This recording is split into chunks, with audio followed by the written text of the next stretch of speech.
శాంతి. ఈరోజుటి మురళీ తారీఖు సెప్టెంబర్ 1, 2024. ఆదివారం. అవ్యక్త బాప్దాద గారి రివైజ్ మురళి నవంబర్ 25, 2001లో బాప్దాద ద్వారా వెలువడిన మధుర మహావాక్యాలను విందాం.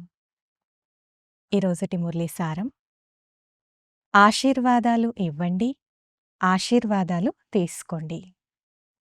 కారణాన్ని నివారించి సమస్యలను సమాధానపరచండి. ఈరోజు ప్రేమ సాగరుడైన బాప్దాదా తన ప్రేమ స్వరూప పిల్లల ప్రేమ అనే బంధంలోకి ఆకర్షింపబడి కలుసుకునేందుకు వచ్చారు. పిల్లలు పిలిచారు, ప్రభువు హాజరైపోయారు. అవ్యక్త మిలనమైతే సదా జరుపుకుంటూ ఉంటారు.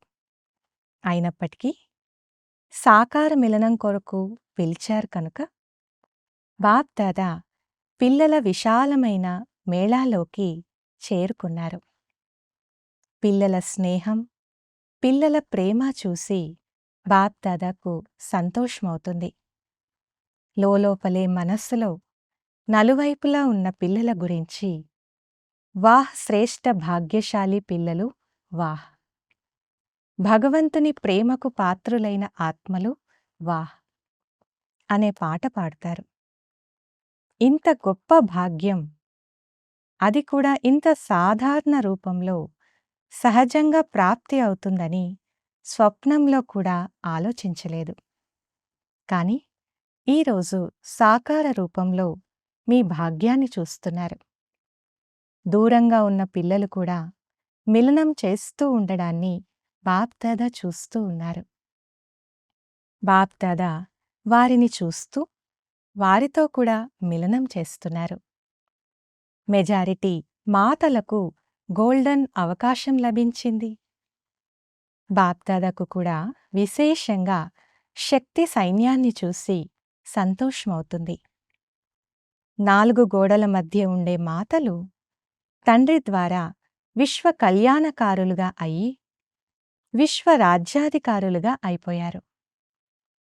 అయిపోయారా లేక అవుతూ ఉన్నారా? ఏమంటారు?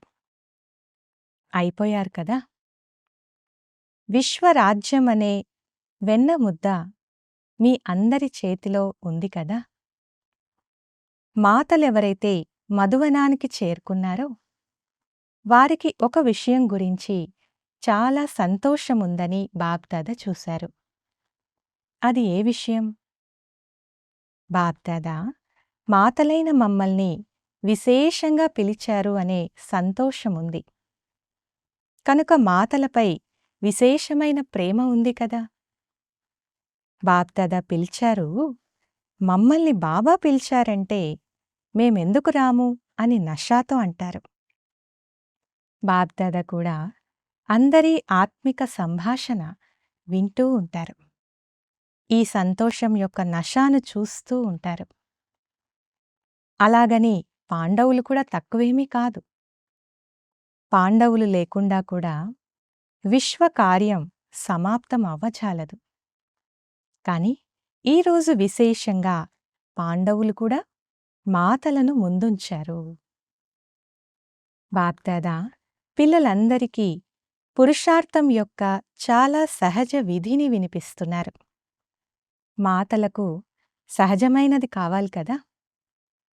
కనుక బాప్దాదా మాతలు పిల్లలందరికీ అన్నిటికంటే సహజ పురుషార్థం యొక్క సాధనాన్ని వినిపిస్తున్నారు. అదేంటంటే కేవలం నడుస్తూ తిరుగుతూ సంబంధ సంపర్కంలోకి వస్తూ ప్రతి ఆత్మకు హృదయపూర్వకంగా శుభభావన యొక్క ఆశీర్వాదాలివ్వండి మరియు ఇతరుల నుండి కూడా ఆశీర్వాదాలు తీసుకోండి. మీకు ఎవరు ఏమిచ్చినా, శాపమిచ్చినా కాని మీరు ఆ శాపాన్ని కూడా మీ శుభభావనా శక్తి ద్వారా ఆశీర్వాదంలోకి పరివర్తన చేసుకోండి. మీ ద్వారా ప్రతి ఆత్మకు ఆశీర్వాదాలు అనుభవమవ్వాలి. ఏదైనా సమయంలో ఎవరైనా శాపమిస్తున్నారంటే ఆ సమయంలో వారు ఏదో ఒక వికారానికి వశమై ఉన్నారని అనుభవం చేసుకోండి. వశీభూత ఆత్మల పట్ల లేక పరవశ ఆత్మ పట్ల ఎప్పుడూ శాపం వెలువడదు. వారి పట్ల సదా సహయోగమిచ్చే ఆశీర్వాదమే వెలువడుతుంది. కేవలం ఒకే విషయాన్ని గుర్తుంచుకోండి.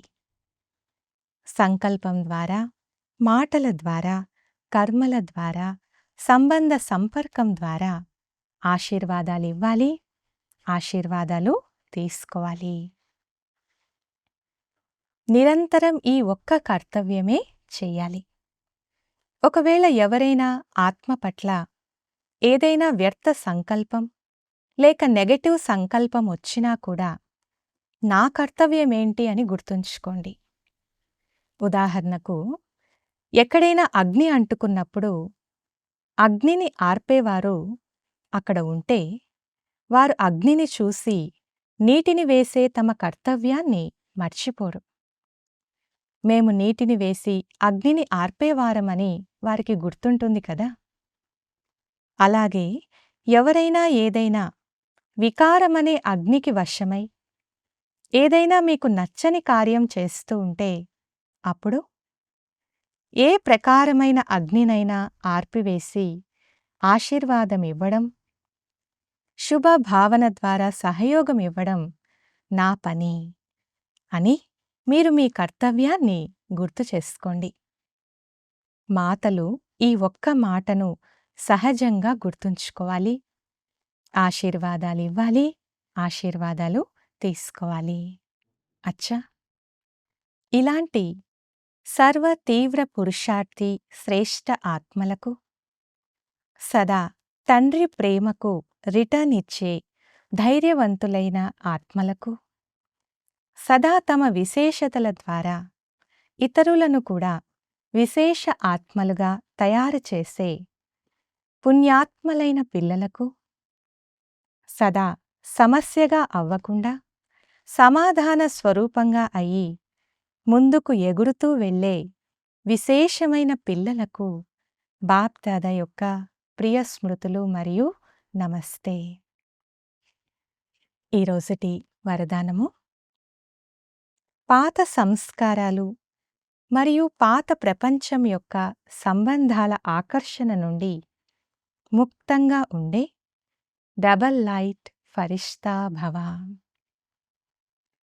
ఫరిష్తాలు అనగా పాత ప్రపంచ ఆకర్షణ నుండి ముక్తులు. సంబంధాల రూపంలోనూ ఆకర్షణ ఉండరాదు.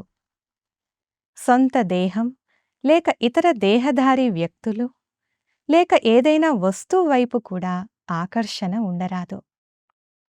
అలాగే పాత సంస్కారాల ఆకర్షణ నుండి కూడా ముక్తంగా ఉండాలి. సంకల్పాలు, వృత్తి లేక వాచా రూపంలో ఏ సంస్కారమూ ఆకర్షించరాదు.